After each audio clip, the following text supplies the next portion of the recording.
Natasha ní ìjà mi ṣẹ̀ṣẹ̀ bẹ̀rẹ̀ pẹ̀lú Akpabio ni o. Àfi bí ìgbà tí àwọn ọlọ́pàá gbúrò pé àwọn Boko Haram ń bọ̀ nílé ìgbìmọ̀ aṣòfin. Níṣe ni wọ́n dúró tí wọ́n sì dira pọ́npọ́npọ́n ṣé ogun àwítẹ́lẹ̀ kò gbọ́dọ̀ parọ́. Àwọn tí wọ́n múra ogun ìbọn wà lọ́wọ́ àwọn míì gbé tajútajú dání.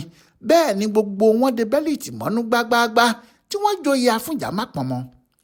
Ohun tó bá àwọn tí wọ́n rí wọn lẹ́nu ilé ìgbìmọ̀ aṣòfin lẹ́rù rèé tí gbogbo àwọn tí wọ́n fẹ́ wọlé síbẹ̀ sì ń rìn tìfura nítorí kò sẹ́ni tó mọ ohun tó lè ṣẹlẹ̀. Àwọn èèyàn sì ń yọ kẹ́lẹ́kẹ́lẹ́ sọ láàrin ara wọn pé ṣé kìí ṣe pé ogun kan ti dé o. Àṣé kìí ṣe ogun kankan.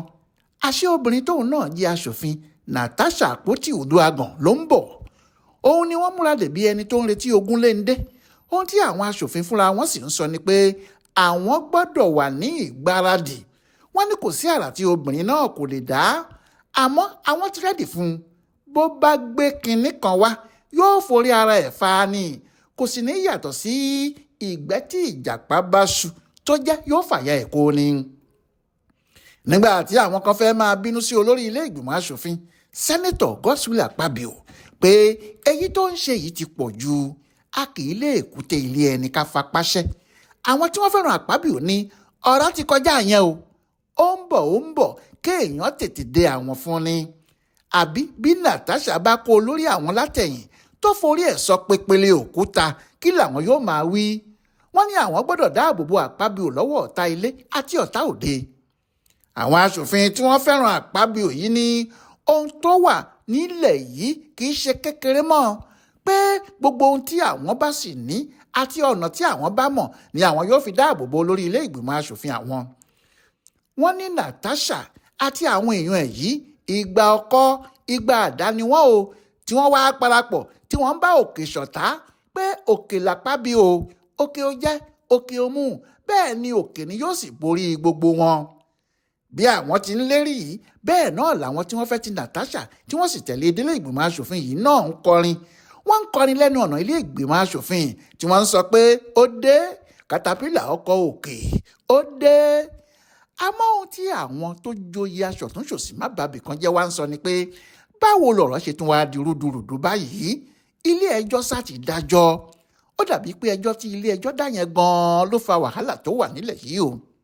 Lẹ́yìn fàákájà tó ti ń ṣẹlẹ̀ láti ọjọ́ tí Natasha àti Akpabio ti tutọ́ sí ara wọn lójú nílé ìgbìmọ̀ aṣòfin àgbà tí Natasha sì ti bọ́ síta pẹ̀lú ariwo burúkú pé Akpabio fẹ́ jẹ níbẹ̀ ni o tí Akpabio ti ń ṣàlàyé pé òun ti jẹun yó ebi ò pa òun tí wọ́n sì fa ọ̀rọ̀ náà títí dé ilé ẹjọ́ tí adájọ́ sì dájọ́ náà. Láti ìgbà náà ni eku ò ti ké bí eku tí ẹyẹ ò ké bí ẹyẹ lọ́dọ̀ wọn mọ́ o.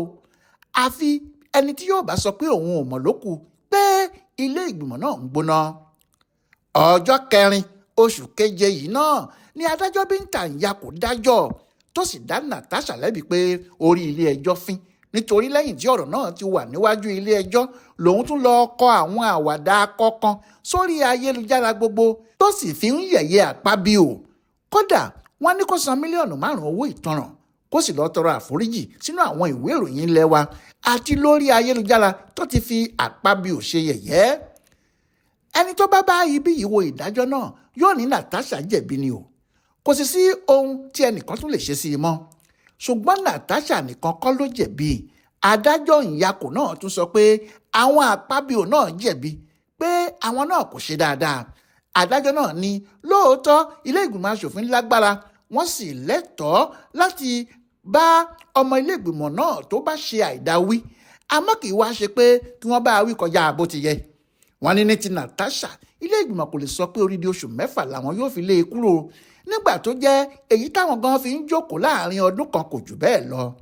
Torí bẹ́ẹ̀ wọ́n ní kí ilé ìgbìmọ̀ mọ bí wọn yóò ti ṣe dá Natasha padà sí ààyè ẹ̀ nílé ìgbìmọ̀ náà kíákíá. Níbi tí ọ̀rọ̀ náà ti pakasọ nìyí tí àwọn méjèèjì sì ń fà á mọ́ ara wọn lẹ́nu. Ọlọ́rọ̀ ṣa èyí tó dùn sọ. Àwọn Akpabio ń sọ pé àwọn ò lè dá Natasha padà nígbà tó jẹ́ adájọ́ fúnra ẹ̀ ló dájọ́ pé ilé ìgbìmọ̀ lẹ́tọ̀ọ́ láti bá aṣòfin tó bá tasẹ̀ àgẹ̀rẹ̀ wí. Àwọn sì lẹ́tọ̀ọ́ láti fìyà jẹ ju gbogbo ẹ̀ lọ. Akpabio gba ilé ẹjọ́ kòtẹ́milọ́rùn lọ ó ní kí wọ́n sọ pé ẹjọ́ tí ìyàkó yẹn dá kò dáa, pé ẹjọ́ ọ̀hún ta kókó kí wọ́n túbọ̀ túmọ̀ ẹ̀ fáwọn. ìyẹn ni pé bí a ṣe ń wí yìí, ẹjọ́ kòtẹ́milọ́rùn tí Akpabio pè ó wà ní kóòtù o. ohun tí èyí sì túmọ̀ sí ni pé àwọn aṣòfin yóò ní àwọn kò ní lè ṣe ohunkóhun àfi bí ẹjọ́ tí wọ́n pè yẹn bá yanjú. nígbà tí ọ̀rọ̀ náà yóò tún fọ́jú pọ̀ pàápàá, Natasha fúnra ẹ̀ náà tún gba ilé ẹjọ́ lọ. òun náà pẹjọ́ pé ẹjọ́ àrífín tí adájọ́ ìyàkó dá yẹn òun náà ò gbà kí wọ́n bá òun dá a nílé ẹjọ́ kòtẹ́milọ́rùn pé òun ò jẹ̀bi. ìyẹn ni pé títí di bí a ṣe ń sọ̀rọ̀ yìí o, Natasha ò tí ì tọrọ àforíjì, kò sì tí ì san owó ìtanràn. ó dìgbà tí wọ́n bá dá ẹjọ́ kòtẹ́milọ́rùn yìí kí wọ́n tó lè sọ pé òun náà jẹ̀bi tàbí kò jẹ̀bi. àmọ́ nínú gbogbo gbàwèrè wọn ò gbàwèrè yìí náà ni Natasha ti gbé ẹ̀wọ̀ tó lóun gbọ́dọ̀ wọlé sílé ìgbìmọ̀ aṣòfin nítorí adájọ́ ti dájọ́ pé kí òun máa padà lọ. àwọn ọ̀tá ẹ̀ ní adájọ́ ìyàkó kò dájọ́ pé kó máa padà lọ. ohun tí adájọ́ wí ni pé kí àwọn pè é padà. bẹ́ẹ̀ ni wọ́n sì sọ fún un pé kó lọ tọrọ àforíjì. bí kò bá tọrọ àforíjì, báwo ni àwọn yóò ṣe wá pè é? yàtọ̀ síbẹ̀, òun Natasha ti ní òun ò gba ìdájọ́ ọ̀hún, ó sì ti lọ sílé ẹjọ́ kòtẹ́milọ́rùn. kí wàá ló fẹ́ fi tipátipá wọlé ìgbìmọ̀ sí o? ìyẹn làwọn aṣòfin kan ṣe sọ pé gbogbo ohun tí Natasha wá ṣe nílé ìgbìmọ̀ aṣòfin yẹn eré orí ìtàgé lásán ni o. Yẹmí Adáramọ́dù, alukoro fún wọn nílé ìgbìmọ̀ aṣòfin, ní láti bẹ̀rẹ̀ lòun ti mọ̀ pé eléré orí ìtàgé kan lobìnrin tí wọ́n ń pè ní Natasha yẹn. ó ní bí ilé ẹjọ́ bá tilẹ̀ sọ kinní kan fún un, ṣé òun ni yóò dààmú kinní náà ṣe fúnra ẹ̀ ni àbí àwọn aṣòfin ò ní dá sí rárá? pé ṣé yóò kàn déédéé kó àwọn èrò lẹ́yìn tí yóò máa bọ̀ nílé ìgbìmọ̀ aṣòfin tí yóò ní òun fẹ́ wọlé ni? ó ní kò sí kinní kan níbẹ̀ ju pé obìnrin náà ń fẹ́ ariwo fúnra ẹ̀ bí àwọn eléré orí ìtàgé ti máa ń ṣe. ó sì ti ṣe ìyẹn báyìí, ó ti ṣe fíìmù náà, ọjọ́ tí yóò jáde lókù tí gbogbo ayé yóò máa retí. ọ̀kan nínú àwọn agbẹjọ́rò ilé ìgbìmọ̀ aṣòfin pàápàá sọ pé adájọ́ ìyàkó kò ní kí wọ́n pe Natasha padà. ó kàn sọ fáwọn aṣòfin pé kò yẹ kí wọ́n ṣe báyìí, kò yẹ kí wọ́n ṣe tọ̀hún ni. àmọ́ kì í ṣe pé ó fún wọn láṣẹ. nígbà tí kò sì ti pàṣẹ, Natasha kò lè mẹ́wù mú gèlè kó lóun lọ sílé ìgbìmọ̀ aṣòfin nígbà tí kì í ṣe ilé ọkọ ẹ̀. àmọ́ ká sọ tòótọ́ o, Natasha fúnra ẹ̀ mọ̀ pé òun kò lè wọlé sílé ìgbìmọ̀ náà lọ́jọ́ tó lọ yìí o. ó sì jọ pé lóòótọ́ lòun náà kàn fẹ́ pariwo. ìdí ni pé ní ilé ìgbìmọ̀ tó ti ń ṣe aṣòfin bọ̀ láti ọjọ́ yìí tí wọ́n sì mọ̀ dáadáa, bó bá fẹ́ lọ sílé ìgbìmọ̀ náà kò nílò láti kó èrò lẹ́yìn rẹpẹtẹ bó ti ṣe lọ́jọ́ ìṣẹ́gun ọjọ́ 22 oṣù yìí yẹn. níṣe ló yẹ kó wọbẹ̀ wọ́ọ́rọ́ bó ti máa ń ṣe tẹ́lẹ̀. ó sì ṣeé ṣe kó jẹ́ bó bá jẹ́ òun nìkan ló fẹ́ wọlé, ó lè ti wọlé kí àwọn aṣòfin náà tó mọ̀ pàápàá pé òun ló wọlé. àmọ́ kí Natasha tó lọ ló ti ń pariwo sí gbogbo inú ìwé ìròyìn àti lórí ayélujára bí ìgbà tó sì ń sọ pé kí gbogbo ayé wá wòran lálà yóò lù lọ́jọ́ náà, torí bàbá ẹnìkan ò lè dá òun dúró kí òun má wọlé aṣòfin lọ́jọ́ ọ̀hún. ohun tó fà á nìyẹn tó fi jẹ́ nígbà tóun náà ń bọ̀ nílé ìgbìmọ̀ aṣòfin yìí bí àwọn ẹ̀ṣọ́ ìbílẹ̀ ti tẹ̀lé, nítorí ó ti ní kí ọ̀gá ọlọ́pàá Káyọ̀dé Ẹgbẹ́tókun kó àwọn ọlọ́pàá òun padà fóun tí ìyẹn ò dá lóhùn. ìyẹn ló ṣe wá àwọn ẹ̀ṣọ́ tirẹ̀. bẹ́ẹ̀ ni àwọn ajìjàgbara tó lórúkọ tẹ̀lé, pàápàá Aisha Yusuf tóun náà jẹ́ oníwàhálà kan lọ́rùn ìjọba gbogbo. bẹ́ẹ̀ sì làwọn oníròyìn àti àwọn onífídíò rẹpẹtẹ. àmọ́ ara wo lajá yóò dá lójú ẹkùn ni àwọn aṣòfin fi gbogbo ọ̀rọ̀ yìí ṣe, tí Akpabio fúnra ẹ̀ sì jókòó síbì kan tó ń dáfá ẹlẹ́mọ̀ká àjàmọ̀ká pátákó ẹ̀fọ̀n kàkà ní tajà lẹ́nu, tó ń pariwo pé ọkọ ló ní kí wọ́n má torí òun kí àjà ló ní kí wọ́n má torí òun jà, àti pé gbogbo ogun yòówù tí Natasha bá gbé, ọwọ́ tọ́gẹ̀dẹ̀ bá gbé ni o, ara ẹ̀ ni yóò fi nà. ọ̀rọ̀ náà sì ti fẹjú báyìí nítorí bí kì í bá ṣe pé Natasha múra kólé, kò jọ pé yóò padà sílé ìgbìmọ̀ aṣòfin yìí mọ́ títí tí wọn yóò fi parí sáà náà.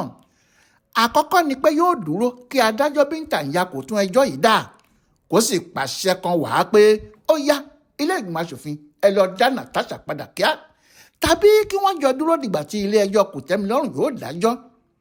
ohun tó sì dájú ni pé bí ilé ẹjọ́ kòtẹ́milọ́rùn bá dájọ́ náà tí kò tẹ́ Akpabio lọ́rùn, wọn yóò ní kí àwọn lọ sílé ẹjọ́ tó ga jù nílẹ̀ wa ni o, ìyẹn Supreme Court. ní gbogbo ìgbà tí wọ́n bá fi ń ṣe eléyìí nígbà wo ni àárẹ̀ ọkàn kò ní mú Natasha fúnra ẹ̀? Omi kékeré lèèyàn sàǹrẹ́ lásì, bí wàhálà bá pọ̀ jù a máa kó òkùnrùn bá ọkàn ẹni. Bí àwọn kan ti ń sọ pé ohun tó ṣẹlẹ̀ sí Natasha yìí kò dáa, pé ìfìyàjẹni àti ìdúnkookò mọ́ni ni, pé ohun tí Akpabio àti àwọn aṣòfin ń ṣe fún un yìí bí ìgbà pé wọ́n ń pa aráàlú lẹ́nu mọ́ láti sọ òdodo ni. Òun náà fúnra ẹ̀, ìyẹn Natasha, tiẹ̀ ti sọ̀rọ̀. Ó ní láti ọjọ́ tí wọ́n ti bẹ̀rẹ̀ òṣèlú yìí padà, kò sí olórí ilé ìgbìmọ̀ aṣòfin kan tí sáà tiẹ̀ bàjẹ́ pátá bíi ti Akpabio yìí. Ó ní ṣe bí ìlú làwọn bá àwọn ọ̀kadìgbò gbé tí àwọn sì bá wọn ṣe, àti David Mark àti Bukola Saraki, pé ayé tiwọn kò bàjẹ́ rárá bí ayé ti Akpabio yìí. Ìyẹn làwọn kan mú pọ́nkán.